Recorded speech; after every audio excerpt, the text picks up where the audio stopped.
Hey friends, welcome to part 2 of sharing my story, how and why I started a business, how I ended up in Amsterdam, light bulb moments as I gained clarity on my brand, and more. Be sure to listen to part 1 before moving on. Okay, so I quit the job. I knew I wanted to start my own business, but I was burnt out and very low on energy.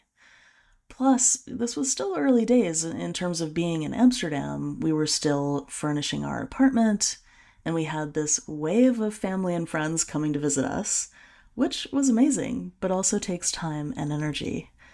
So, for all these reasons, I wasn't fully immersed in building the business. And yet, after a few months, I was approached by someone who became my first client. But before I talk about that, I just want to say a few things about burnout. If you've never experienced it, or if you have an old school mindset when it comes to work, you may think burnout is just a trendy buzzword or a bit of a joke. That is until you become more enlightened, as I finally did, about the causes and consequences of burnout. Now, burnout isn't simply about feeling tired or your boss giving you way too much to do. There's many layers to burnout, such as lack of role clarity, poor leadership, lack of control, lack of support and appreciation, unfair treatment, lack of purpose, perfectionism, and more. And when your body experiences prolonged chronic stress, the biology of burnout is quite shocking in terms of what it does to you physically. We're talking a whole range of gastrointestinal symptoms, skin problems, headaches, back pain, muscle pain, high blood pressure, decreased immune response, memory problems, heart disease, insomnia, actual brain changes. Look it up. It's really very scary and very real. So, if you're experiencing burnout or think you might be on the edge, please, please, please get help. There are so many amazing people out there, psychologists, coaches, who specialize in helping people with this very real problem. Okay, back to the story and how I got my first client. One of the things I love to say is clients can come from anywhere. And when you're first starting, clients come through people you know. Old work colleagues, acquaintances, your neighbor's husband, your cousin, somebody you meet at a party or event. This is where it starts, in your existing network and circle of influence. And so this was true for me. My first client was a friend of a friend who had attended a party of mine back in the day. He messaged me on LinkedIn, and I ended up doing a range of marketing and strategy projects for him, and it worked out really well. In fact, this is what pushed me to finally get my KVK registration and business bank account set up so I could invoice him. And it was thrilling to make my own money. You know, the money you earn yourself in your own business means so much more than getting the corporate paycheck, you know? So things were starting to happen, and then I got hit with a health crisis out of nowhere. I got a really serious case of eczema, which inspired me to completely change my diet. So while I was still working on my business, my primary focus shifted to healing and clean eating for a little while. Eventually, though, I published my website and nervously announced it on Facebook. And during that time, I was swirling around in the common struggles that beginning business owners face. I lacked clarity on my business and brand. I was trying to offer too many things to too many audiences. I had so many questions and no one to really turn to answer them. I was feeling insecure and trying to over-educate on topics and perfect the website as a way to combat those fears. I didn't realize just how hard it is to build a business, and I didn't realize that I was actually learning a whole new career and needed a mentor, but I hesitated to invest in one ahead of making more money in my business first. But by the fall of that year, I was feeling better physically and mentally, so I dove deep into online and offline networking, and that led me to my first real business clarity client. At the time, I was doing freelance marketing, and I didn't really see myself as a business coach. But sometimes others see something in us that we do not see. This client, he had a feeling that I was the perfect person to help him, so he asked me to send a proposal to help him get clear on his business and brand. And he had to push me to do it because I didn't fully believe in myself.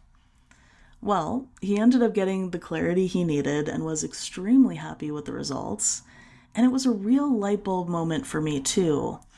I realized I had a natural gift for this clarity work, and that natural talent combined with all my years of personal life and business experience qualified me to be a business clarity mentor.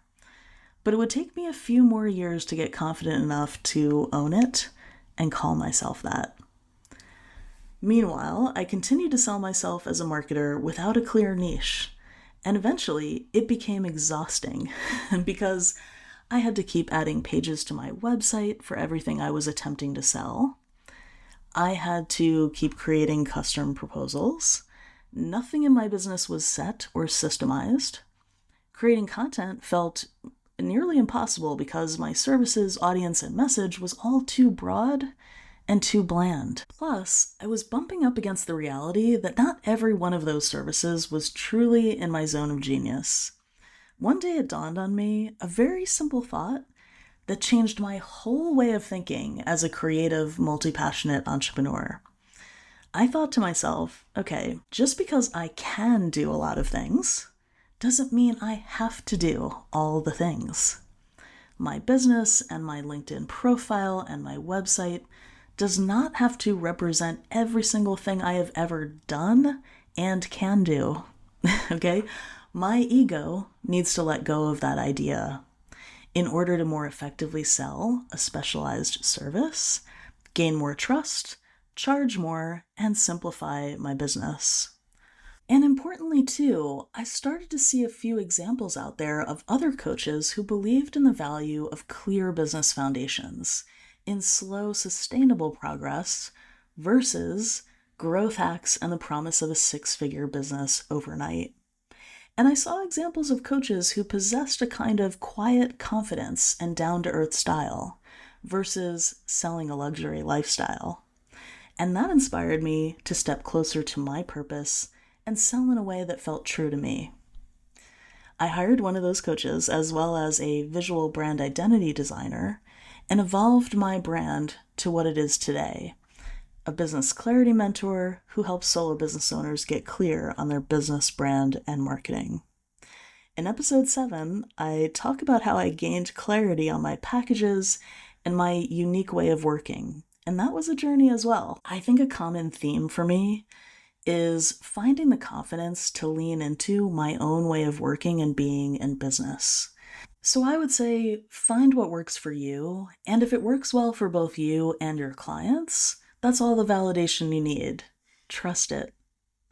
You know, running a business, it comes with its low points and moments where you question it all and want to quit, but the best moments for me are when things start to click into place for my clients. Sometimes it rushes in like a giant wave, and other times it flows gently like a forest stream, and slowly they see and understand the unique value of what they're bringing to the market and how to talk about it. And that brings so much relief and confidence and renewed energy and excitement. And more than that, the thing that brings me joy is helping people tune into their own unique point of view, way of working, and definition of success, and helping them know that it's valid and valuable. So it's not just business clarity that gets me excited, it's self-clarity and self-confidence and self-trust as well.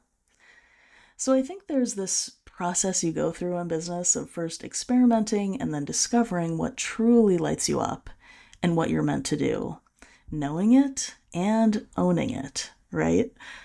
And then from there, just being honest about who specifically is the best fit for the thing that you do, and that's your ideal client.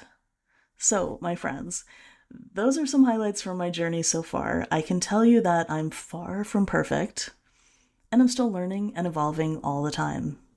I can tell you that recording this 2-part podcast on my story feels super vulnerable, but I know that people want to know where I'm coming from, what drives me, and how I made the transition. Everyone has a story, so I hope this inspires you to share your own story too. Thanks for listening.